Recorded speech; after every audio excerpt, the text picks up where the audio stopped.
Bonjour tout le monde. Il y a 27 ans aujourd'hui, l'Olympique de Marseille devenait le premier club français à remporter la Ligue des Champions. Il est encore aujourd'hui le seul et l'unique. Donc moi je voulais faire une petite vidéo à ce sujet parce qu'il me semble que autour d'entre vous, si vous jouez au foot, si vous parlez souvent de foot, je suis convaincu que vous avez toujours entendu quelqu'un au moins dire dans votre entourage: ils ont gagné la Ligue des Champions, c'est normal, ils l'ont acheté. Alors ça, déjà, je voudrais éclaircir quelques petits détails à ce sujet.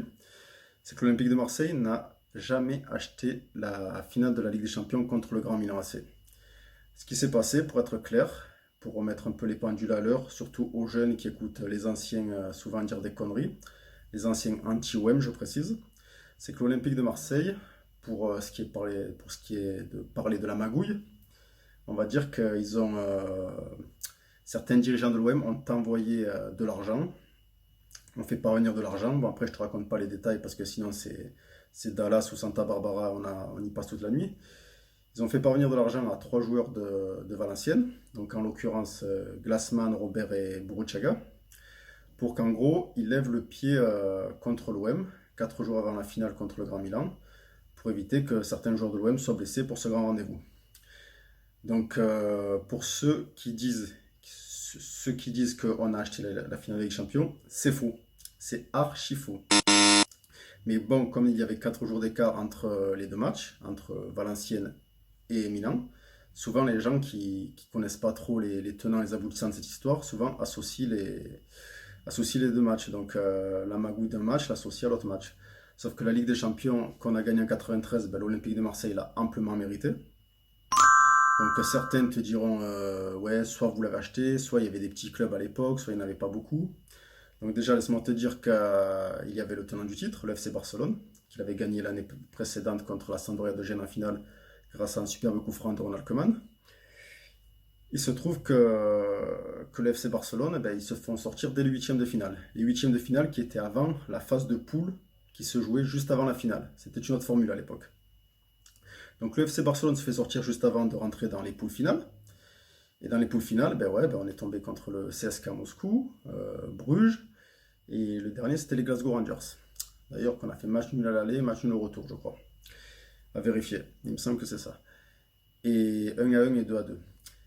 Et donc le FC Barcelone s'était fait sortir, donc le tenant du titre, s'était fait sortir par le CSK Moscou, il me semble, en huitième de finale. Donc nous, on se finit premier de notre poule. De l'autre côté, le Milan AC finit premier de sa poule. Et donc on rencontre le Grand Milan AC. Et si on comparait aujourd'hui le Grand Milan AC à un club, je dirais que c'est peut-être du calibre de Chelsea, de Manchester City, du Real de Madrid. Voilà, les plus grandes stars étaient là-bas. Ils n'avaient pas perdu un match depuis je ne sais pas combien de temps. C'était le club que tout le monde redoutait. Et on n'était vraiment pas favori. Voilà, il faut arrêter de croire que, mais on n'était pas du tout favori. À l'inverse de 91 où on était hyper favori et on s'est fait lyncher contre l'Étoile Rouge de Belgrade, alors qu'on avait dominé tout le match. Et contre Milan, on se fait dominer tout le match. Si en première mi-temps il n'y a pas Barthez, tu perds 3-0. Tu perds 3-0 à la mi-temps, c'est clair, net et précis. Ensuite arrive ce fameux corner. Voilà. Donc le corner, voilà, si tu peux reprocher un petit truc à l'OM, si tu veux parler de magouille ou quoi, mais c'est pas la magouille, c'est une erreur d'arbitrage. Si tu peux reprocher un petit truc sur le corner, c'est que, voilà, bon, pour une fois que ça va dans notre sens, on va pas se plaindre. C'est qu'en fait, il y a pas corner. Voilà. Le ballon, il rebondit sur la tête à Pelé avant de sortir. Alors je crois que c'est Maldini qui est avec lui au coude à coude. Et en glissant, je crois que le ballon rebondit sur la tête de Pelé, me semble bien. Et il sort en fait. Voilà, donc après, c'est assez litigieux, mais objectivement, moi je te dis, il n'y a pas corner. Donc il se trouve que sur ce corner, ben, c'est là que Boli met son fameux but. Voilà, c'est une magnifique tête dont on est encore fier aujourd'hui, 27 ans après. Et donc après la deuxième mi-temps, ben, c'est une attaque-défense. Et on souffre, on souffre, on souffre. Le match est interminable. J'ai pas le souvenir d'avoir eu un match aussi long, surtout quand tu es supporter voilà, et que vois ce qu'il y a au bout, quoi, ce qui serait le plus reproduit pour un club français, gagner la Ligue des Champions. Donc voilà, donc moi je voulais dire aux anti-OM que ce match-là on l'a pas acheté, voilà. Donc autant ça vous fout les boules, voilà, c'est de la jalousie, c'est de la haine, j'en sais rien. Moi perso je suis quelqu'un d'objectif. Si je dis que par exemple l'Olympique Lyonnais de 2002 à 2008 a mérité 7 titres, eh ben voilà je le dis, ça me fout les boules, mais je le dis. Paris est la meilleure équipe du championnat actuellement. Ça me fout les boules de le dire. Mais ça fait 5 ou 6 ans que ça dure. Ben, je le dis, même si Monaco et Montpellier, pendant l'ère Qatari, ont remporté 2 titres. Celui de 2012 et celui de 2017, il me semble. Donc voilà, donc à un moment donné, l'objectivité, pour moi, c'est quelque chose de très important dans le foot. Et de nombreux supporters, même à Marseille, hein, de nombreux supporters en manquent énormément.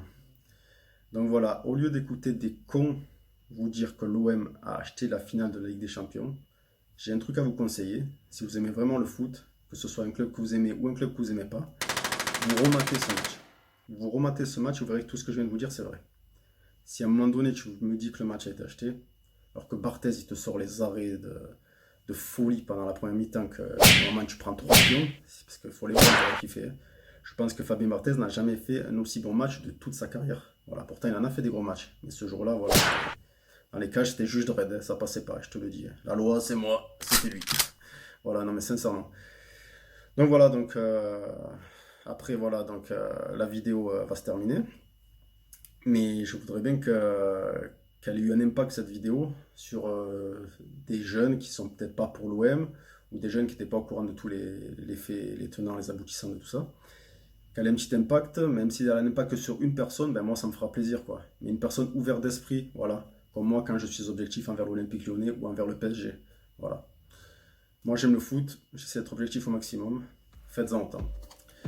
Sur ce, je vous remercie d'avoir partagé la première vidéo. Voilà, c'est vrai que je pensais peut-être pas en faire une deuxième de sitôt. J'étais content de ce que la première vidéo a donné, donc certains aussi j'ai vu, donc ça m'a fait vraiment plaisir vos retours. Sur ce, je vous souhaite une bonne soirée. Voilà, j'espère que vous avez passé une bonne journée avec Dortmund Bayern et le fabuleux but de Kimmich, voilà, qui fait une saison remarquable avec le Bayern, le fabuleux but de Kimmich contre Dortmund. Et voilà, passez une bonne soirée et allez l'OM. Ciao.